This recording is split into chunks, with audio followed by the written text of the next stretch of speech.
Hi everybody, and welcome back to Distance Learning for Physical Therapy. My name's Joanne Ingram, and I'm a school physical therapist for the County of San Bernardino. So this video is going to show you techniques to assist an older child to stand. But before we move on to the older child technique, I'm going to go back for just a few minutes to helping a smaller child. So in the first video, I showed you the technique for standing a child that needed a high level of assistance or a child that was very resistant to the standing position. But I know there's some of you out there who have smaller children that are not only willing to stand, they're able to extend or straighten their legs and hold their body weight. So let's just spend a few minutes talking about what else you can do with a child who is able to hold their own body weight and doesn't need that level of assistance. So I have my therapy doll here again, and what I've done is I've put a belt on my doll. So you want to try to find a belt to use on your child, because what it does is it gives you a nice center point of control. So if the child has a belt on and you're holding them right in the middle of their low back, you're holding them right at their center of gravity. And that's going to give you the best possible control of their body weight while they're standing. So you can use any type of belt that you can find at home. What you need is for it to fit snugly and fasten securely. So because my therapy doll is so tiny, I had to scrounge through my closet quite a bit, but I found this old belt of mine with a double ring closure. So with the double rings, you go through both, and then you go back through one, and you can literally get a nice, tight, snug fit to any size. So here with this belt, it's nice and secure. It's not going to come undone, and it's snug enough that it's not going to slide up and down too much or side to side. So that's what you're looking for, a nice snug fit so that you have a nice stable place to hold that's right at your child's center of gravity. Okay, so we're ready to stand our child, and once again, this technique is for a child that's going to extend their legs and hold their body weight. So you can start your child from their wheelchair to the surface or from your lap. And once again, you're going to look for a surface that's right about at their waist height or a little bit higher. And with this technique, you can use almost any surface you can find because your child's doing most of the work. You don't need it to be open underneath so that you can slide in and give them that full assistance to their legs because they're doing it independently.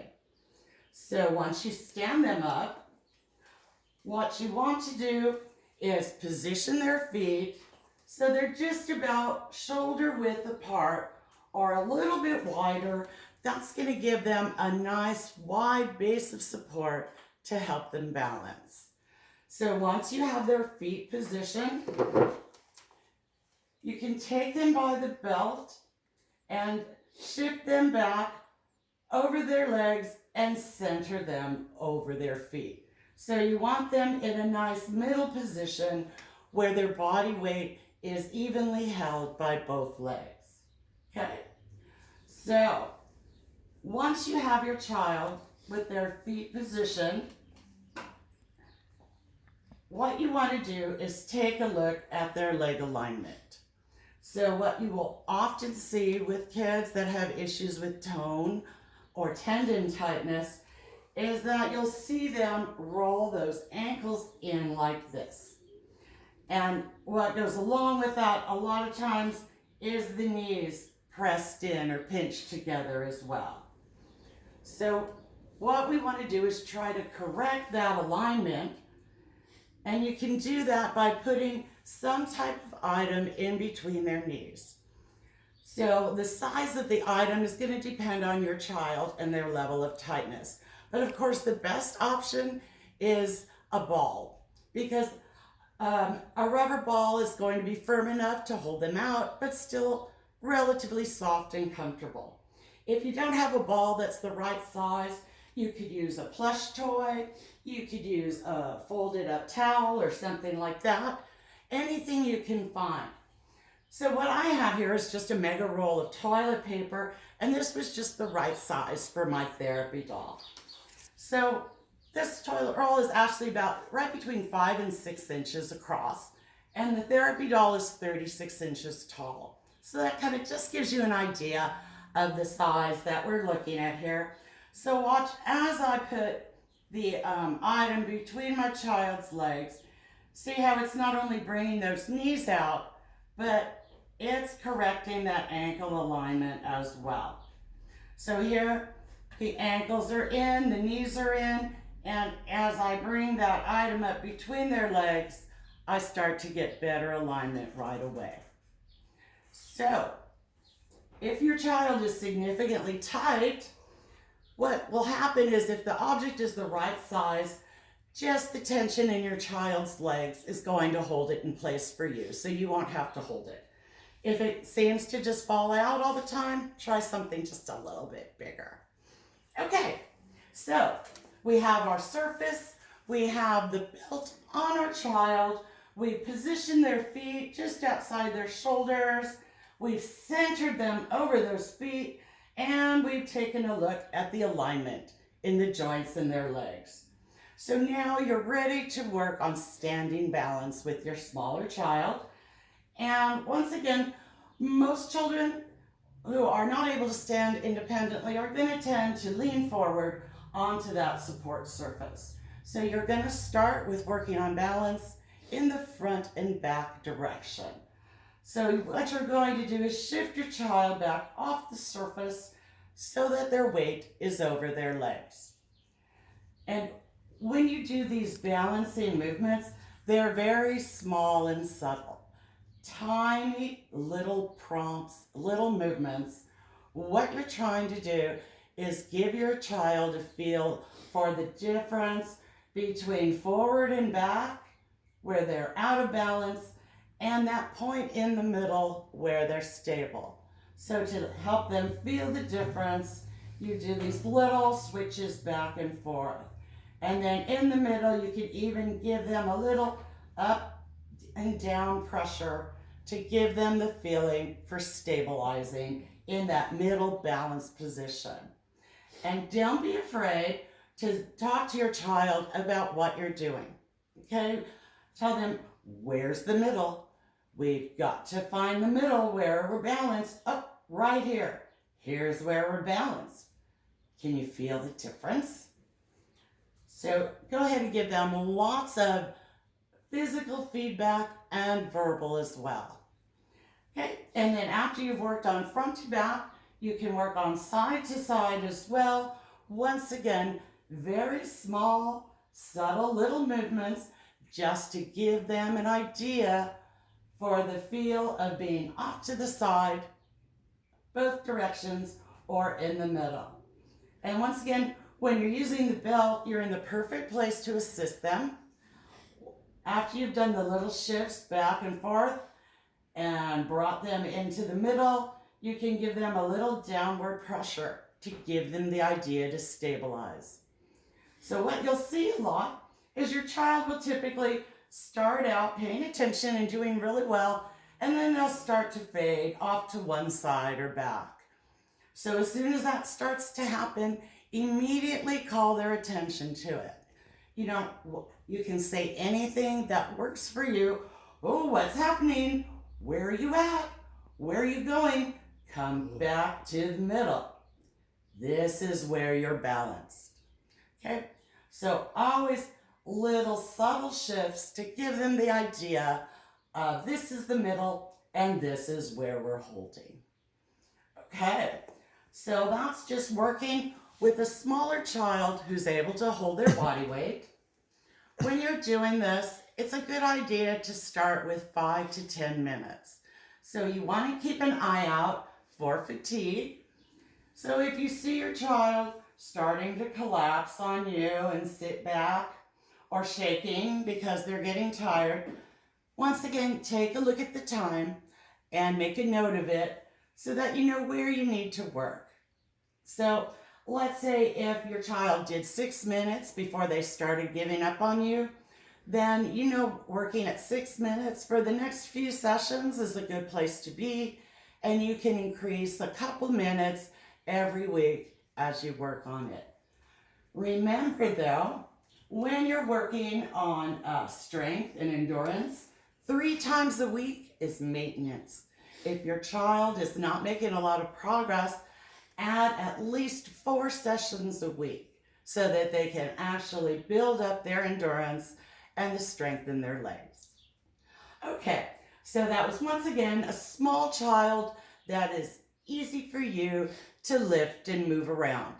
And you can work with your child sitting on the floor or in a chair like I'm doing right now. So now we're going to move over to the technique for helping an older or larger child. So this is my son, Andy.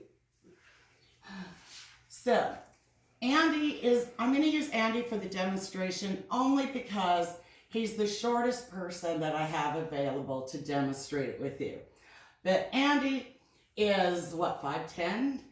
5'10" and well over 150 pounds. So he's way too big for me to do this with him.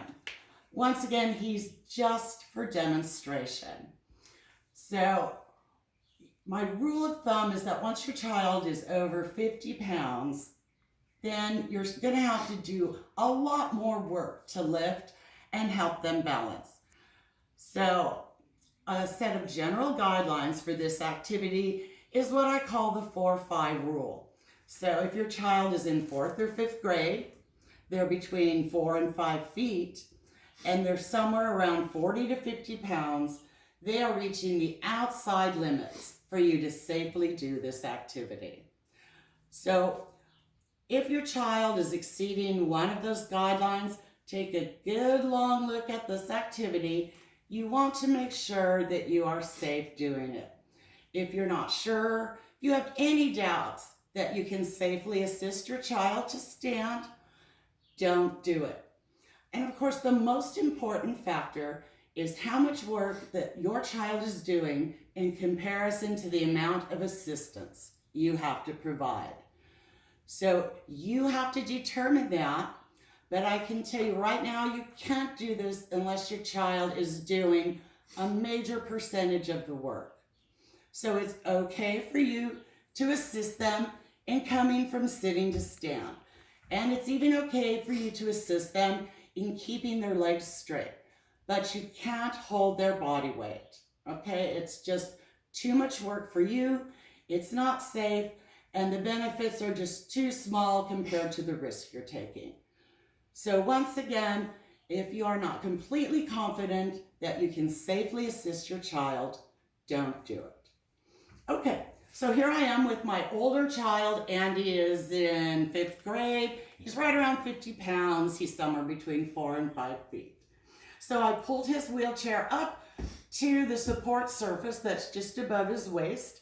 I've set the brakes on his wheelchair, and I have swung the footrest out of the way, or you can take them off completely. And as you can also see, I have put a belt on Andy. This is an actual gait belt, but once again, any kind of belt that you have that you can fasten securely and snugly is going to work. So one of the most important things to start with here is to have your child slide out to the edge of the seat, and then I'm going to have him tuck his feet back. So you can try it yourself. If you're sitting all the way back in a chair and trying to stand up, it just takes a lot more work.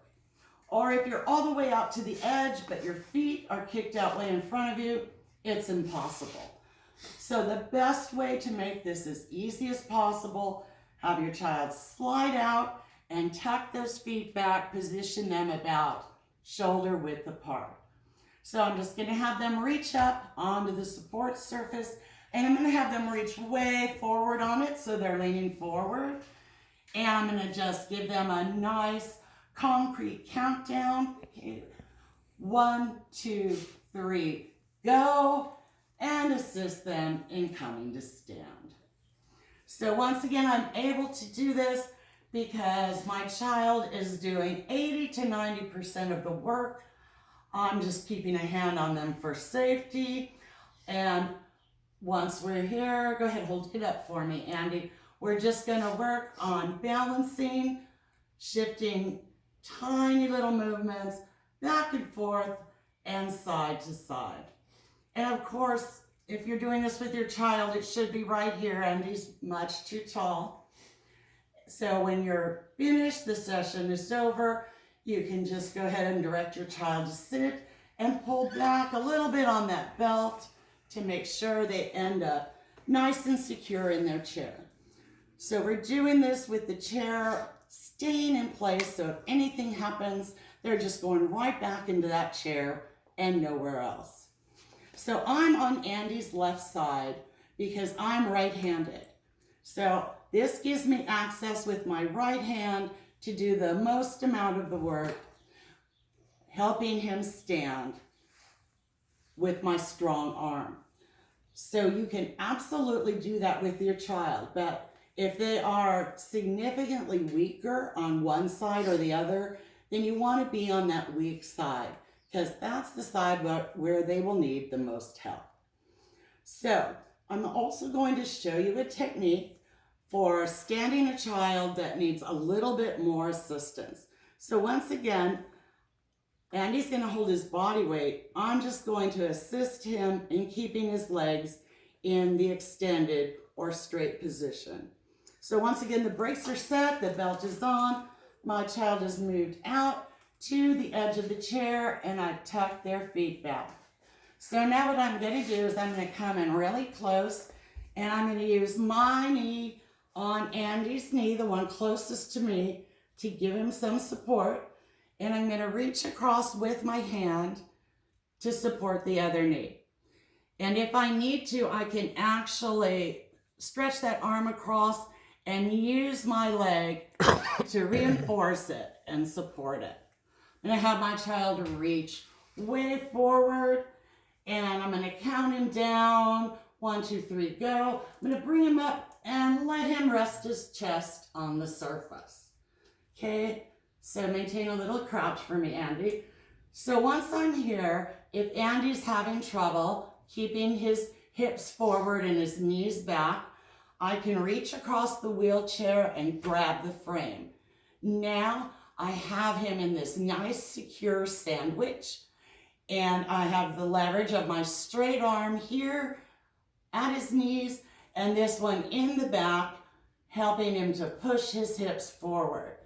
And I can lean or squeeze to help him maintain that position and give him the idea that's what I want. And now I'll cue him to walk his hands back and lift his chest. So maintain a little crouch for me, Andy, like you're having trouble. A little more. Okay, so here I am. He's trying to sit back down. I'm doing a lot of work here just to keep him extended, but I'm not holding his body weight. He's holding most of that. Okay, so because this is a lot of work for both you and your child, maintain a little bit of crouch for me, Andy. Good.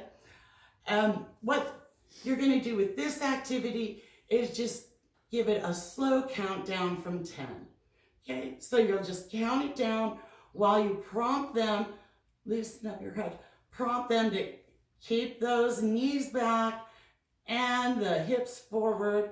And when you get to 1, you're just going to go ahead and ease them back into the chair. Okay, just like that. All right, so once again, remember, safety first. It's important for your child's safety and for your own. You don't want to injure yourself by trying to stand a child that needs too much help or they're too heavy for you to assist.